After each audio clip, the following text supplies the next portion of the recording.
I don't know about you, but I got tired of seeing Burning Abyss as some sort of chaos engine or some earth engine used to mill cards off your deck to the graveyard so you can gain the benefits of other strategies. I wanted to see Burning Abyss for what it was, and I set out to build that. Upon making the deck, I realized that the old PK Fire Burning Abyss was still a very viable option, and it became even stronger with the new Churibini Black Angel Burning Abyss monster. And it's not only it's nostalgic and fun to play, it's powerful enough to be able to compete at events. I'm TheCaliEffect, and if you guys want to see more videos like this, then go and destroy that subscribe button. But more importantly, go ahead and that notification bell because, well, we just too strong. How many of you guys, tap your bicep? Like, I do it all the time. Also want to give a special thanks to every single one of my Patreons. Without you guys, videos like this would not be possible. And also a mad shout out to our newest Patreon, Terrence Shaw. Welcome to the clan.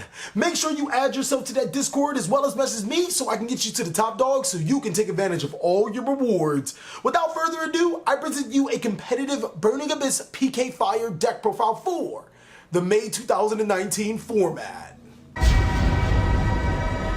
It fills with all of the limits. Burning Abyss is severely crippled by, well, guess what? The Forbidden List.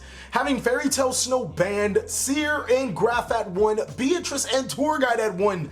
The deck is definitely hurt by the Forbidden List, and I feel if any of those cards came off the list at any other number than what it is, and obviously a higher number, then the deck would be a lot more powerful. But currently right now, I see Burning Abyss as a tier 2 deck. It can top locals at a consistent level. Heck, it can probably even top or win a couple of regionals here and there. Right now we're in a spot where any given set seems to give Burning Abyss more support, so possibly looking down the line, more support would just make the deck outright stronger. Starting off with the monsters, we take a different approach to how Burning Abyss is played. This is a 45 card deck as opposed to 40, and there's quite a few reasons, but we run 2 copies of Farfa. This card can actually be dropped down to 1, but the reason why we play 2 is because we don't want to open 1 and have Beatrice in our hand, because that just means Beatrice has 1 less disruption, being able to send cards like Farfa to the graveyard to disrupt the opponent and banish a card on the field. Farfa also has great utility for the deck, banishing certain cards out of your main monster zone or your extra monster zone, putting them to the main monster zone during the end phase is really good. 2 copies of Scarm. Scarm is phenomenal. There's not really much else to say. I would run 3 if I have the room. Plot twist again. 45 card deck, you can run it. The reason why Scarm is so important in my opinion is because this is the card that you want to discard to summon Beatrice. This is the monster that you want to use for your Beatrice because it allows you to add any Burning Abyss or any Dark Fiend monster from your deck to your hand. It's just too powerful, but I feel that 2 is a really solid spot, mainly because that's really the only card you really want to get with Scarm. Next, since I do run a higher Burning Abyss count, I know it says 16 Burning Abyss on the side, but it's not really 16 Burning Abyss, it's 12 with 4 honoraries. 2 copies of Livic. Now, Livic is the perfect bridge for a PK Burning Abyss deck. A deck that's a little bit more high powered than the previous PK Burning Abyss deck. And the reason being is that if Livic is sent to the graveyard, it special summons a Burning Abyss monster and negates its effects. And as you guys know, all Burning Abyss monsters have a stipulation that if you have a non-Burning Abyss monster on your side of the field, they get destroyed. And Livic kind of mitigates that. Hypothetically, if in a bad hand, if you have Livic, you can, normal summon a Livic, special summon a monster like a Danger or a Psychic Tracker or whatever, destroy the Livic and summon a Burning Abyss monster to your side of the field with a negated effect. Not necessarily the best way to do it, but Livic actually does the job. In later combo sequences, Livic just makes your Burning Abyss monsters into extra link fodder, as well as getting you monsters to your side of the field. 2 copies of Alec. I felt like I had to run an additional copy of a Burning Abyss monster somewhere. I was running 10. I decided to go with 12 with the second Livic and the Sepik Alec. And Alec actually helps you break board, so it made sense in my mind to run an additional copy of Alec over any other Burning Abyss monster that I could, because it was a different name and again it negates monster effects.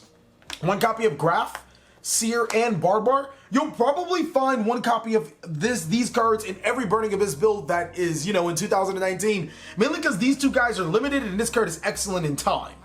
1 copy of Cowcab. Cards let you, disrupt your opponent's back row. Pretty decent card. Now the honorary Burning... Excuse me. Now the honorary Burning Abyss pretty much stayed the same. Tour Guide from the Underworld and 3 copies of Fiendish Rhino Warrior. Let me just move the Rhino Warrior over here. These guys act as honorary Burning Abyss because Fiendish Rhino Warrior protects all of your Burning Abyss monsters, who would have guessed, and it sends those Fiend monsters to the graveyard for you to pop off. And Tour Guide also special summons that negated Dark Fiend monster or that negated level 3 monster to your side of the field. And you know, you can link off or you can Exceed summon with it. That's it for the Burning Abyss counterparts and the additional Burning Abyss monsters, quote unquote. We actually play a huge Phantom Knight package inside of 3 copies of Phantom Knight's Rusty Ragged Boots, 3 copies of Phantom Knight's Ancient Cloak, and 3 copies of Phantom Knight's Silent Boots, or I'm sorry, Ragged Gloves, Ancient Cloaks, and Silent Boots. I always get gloves and boots mixed up. I don't know why. But there was a big reason. A lot of, you know, PK Fire players played 1 to 2 copies of gloves, 1 to 2 copy, or 2 to 3 copies of cloak and 3 copies of boots. The reason why I do it a different way and I run 3 gloves is because gloves plus boots is a 2-card phenomenal combo. Like, gloves just literally helps you in almost any given situation while it's in the graveyard. You banish it to send a Phantom Knight's card, and your Phantom Knight's card is probably a Phantom Knight's trap card to special summon. You can also put Phantom Knight's cards in your graveyard for your Break Sword to become live, or, you know, just get through your deck. It's insane. Cloak is probably the best one because it can search any of them from your deck to your hand or any Phantom Knight's card. And then Boots is amazing because it's a free summon to your side of the field. It pops off with all of your cards, and it searches Phantom Knight spells and trap cards. Now, ironically, this deck could have played Rank Up Magic Launch, but yeah, it kind of got banned. So on to our extender cards, you can either play 2 copies of Psychic Wielder and 2 copies of Psychic Tracker, or you can play the Dangers. I literally wanted to go for a more budget approach in the main board for a couple of reasons. First of all, your Danger cards, while they're amazing, don't get me wrong, playing Sunoko and Jackalope will not only get you a net 1, it will also allow you to put a level 3 monster to your side of the field for free, and Wielder and Tracker need to have a level 3 monster on your side of the field originally. But what separates the two is that your Danger monsters can probably hit cards like your Called by the Grave or your Hand Traps, which could set you a little bit behind. Nonetheless, you can run either or. Also, Psychic Wielder is a tuner, that comes up. But either or, I feel like these are amazing. Heck, you can run a 50 card PK Fire deck and just throw in the Dangers if you wanted to. For the Hand Traps, I regrettably run 2 copies of Effect Veiler. Yes, it is the best Hand Trap, but it's not a level 3. Other than that, every single monster in the deck is level 3. 2 copies of Ash Blossom, I love it because it's a level 3 and a tuner. And then 2 copies of a spicy tech. Ghost Bell is really good this format, stopping cards like Called by the Grave, which this deck is very weak to, stopping cards like Salamangreat, Sunlight Wolf. In the quest matchups, it stops the special summon of Dingirisu. I hope I said that card's name right in one of those. It's just a really clutch card. I feel like Ghost Bell is mandatory in Burning Abyss, mainly because it does stop Called by the Grave. That is it for the monsters at 35, ladies and gentlemen. And I know you guys are saying, this is a 45 card deck. Where's the Second Sight? Well, you don't run it in this particular build because Second Sight, while being good, it kind of prevents you from playing your Phantom Knight cards to optimal use. Of course, 3 Called by the Grave. Stop our opponents from hand trapping us, and then obviously, because it's probably one of the best cards in the game right now, 1 copy of Reinforcement of the Army and 1 copy of Foolish Burial. Just your good one-ofs. Foolish Burial is a Foolish Burial, and Reinforcement of the Army searches all of your Phantom Knight monsters. For the traps, we run 3 copies of Phantom Knight's Fogblade. And I completely forgot about these cards because, you know, this is like your best card, you know, in the deck because it's a free negation and it's a free summon. But I completely forgot about these 2 cards. I played 1 Phantom Knight's Sword and 1 Phantom Knight's Wing. And the reason why you guys see me sending Fogblade to the graveyard for the live duel is because, again, like, I just forgot these cards existed. You can banish them to spell summon a Phantom Knight monster from your graveyard to your side of the field. And it's perfect for extending. They also do have some quite good effects. This one gives a monster 800 attack. And if it were to be destroyed, you can destroy it instead. And Phantom Knight's Wing isn't an equip card or a continuous card. It doesn't stay face up on the field. It gives your monsters 500 attack. And then the same would be destroyed. Same stipulation there. So both of these cards provide protection to your monsters. But even more importantly, they are extenders. They allow you to spell some of those monsters to your side of the field, which allows you to pop off with the deck really, really, like, just amazingly. That is it for the main board at 45. For the extra deck, we run quite a bit of cards. World Sword Dragon can be seen as mandatory in a lot of builds just because it's a go-to boss monster. It swings for game. It you know, pokes for an insane amount of damage if not game. Warlord Dragon is a card that I can see people affording, or everyone affording, because I think its lowest price is $8, which is a nice price and allows you to take your opponent's monsters, Topper Logic, Trixbana, that heavy storm-like card. Nightmare Unicorn is probably one of your go-to link monsters because it gets over so many threats. The Phantom Knight's Rusty, man, this guy is so powerful for this deck. I'll show you in the combos. Underclock Taker is still ran because there's so many great ways to bring this card to your side of the field. Nightmare Phoenix or back row removal. I actually run Beat Cop from the Underworld in here. Not just because it can protect some cards that you might want to keep on your side of the field, but because it's a generic link to with arrows pointing down. That's something that this deck did not have. Churibini, the Ebon Angel of Burning Abyss. I feel that you only need one copy. Go ahead and play 2 copies if you guys are on the fence of it though. You can take out Beat Cop for that Churibini. In my opinion, you only need 1 because you really only need to resolve this card's effect once. Once you resolve it once, it's alright. From there, I do want to point out that this card is a Dark Burning Abyss monster that isn't destroyed when you have a non-Burning Abyss monster on your side of the field. So it's a very viable target for Seer for you to pop off with your combos because it is a Link 2 monster that helps you Link climb. For the Exceeds, Beatrice to Dante and the Phantom Knight's Breaksword. One card I do want to give an honorable shout out to is any Dark Exceed monster because your Breaksword will bring them to your side of the field and allow you to Exceed summon into them, namely Dark Rebellion, which again, this deck actually could have made like the Dark Rebellion and then the Super Exceed Dark Rebellion viable, but unfortunately, you know, it got banned. Breaksword gives you 2 free monsters to your side of the field. Typically, you know, a lot of players use it for Exceed Summon. I just use them to link off for additional cards. One Dante Pilgrim. You can actually drop this card for the rank 4 if you want to.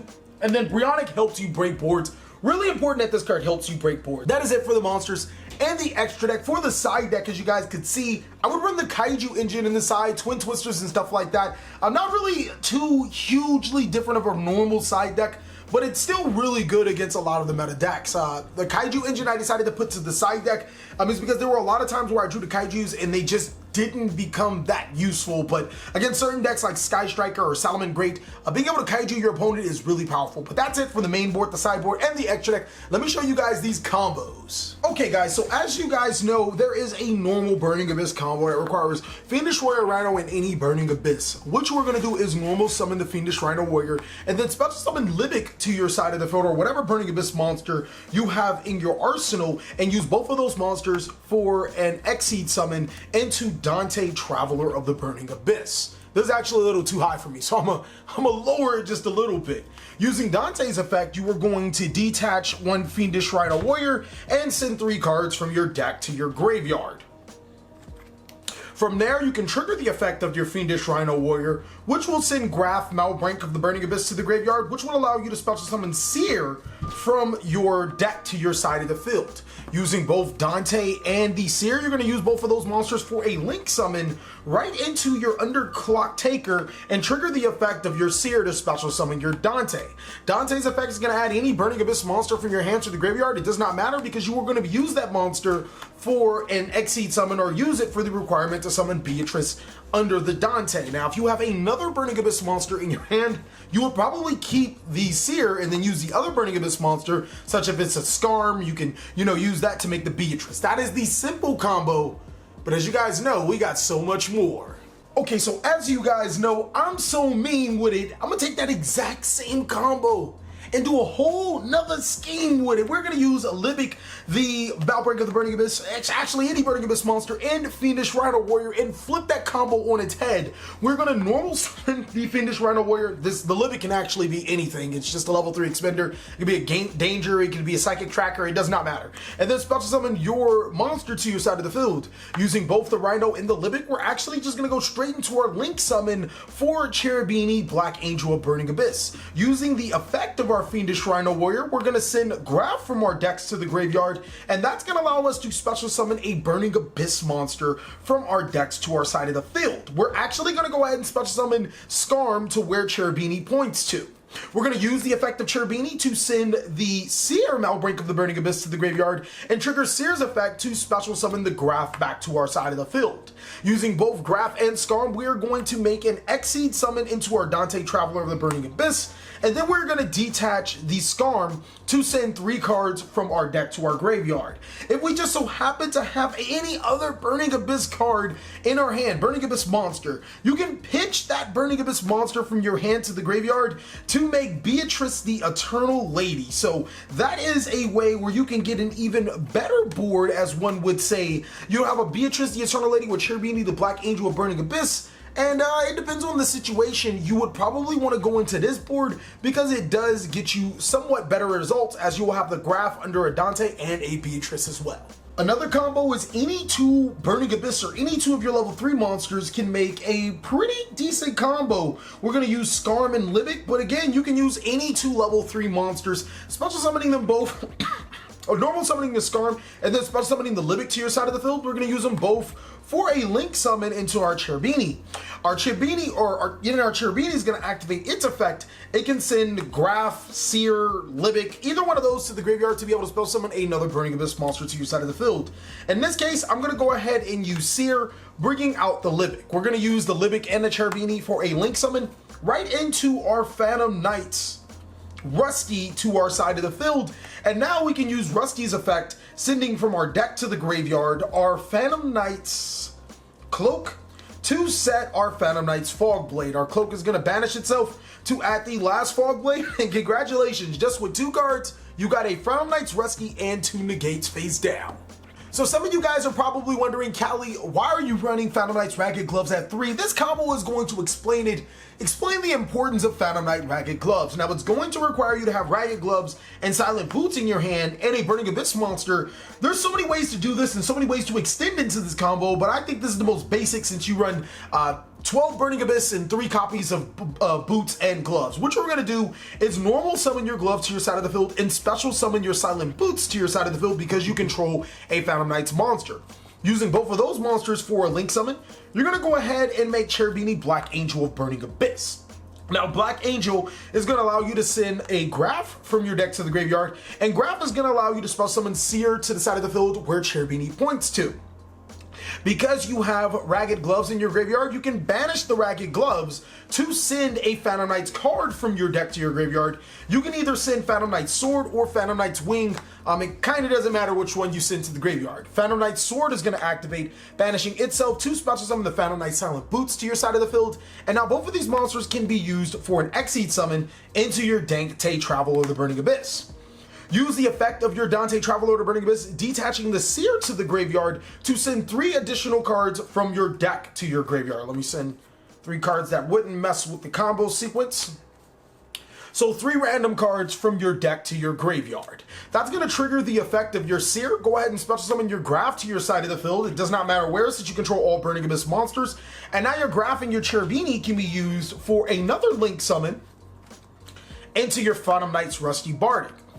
Now, it's a really good thing that Rusty Bardic is on your side of the field. You can use its effect to send from your deck to your graveyard Phantom Knight's Cloak to set to your side of the field your Phantom Knight's Fogblade. And you can finish it all off by banishing your Phantom Knight's Ancient Cloak to add your second copy of Phantom Knight's Fogblade. And then you'll discard the Burning Abyss monster to make Beatrice the Eternal Lady under your Phantom Knight's Rusty Bardic. This board is pretty good. With a little 2.5 card combo, we can make a Beatrice, Phantom Knights Rusty, and 2 copies of Fogblade to our side of the field. It's a reason why PK Fire just brings that fire into Yu-Gi-Oh!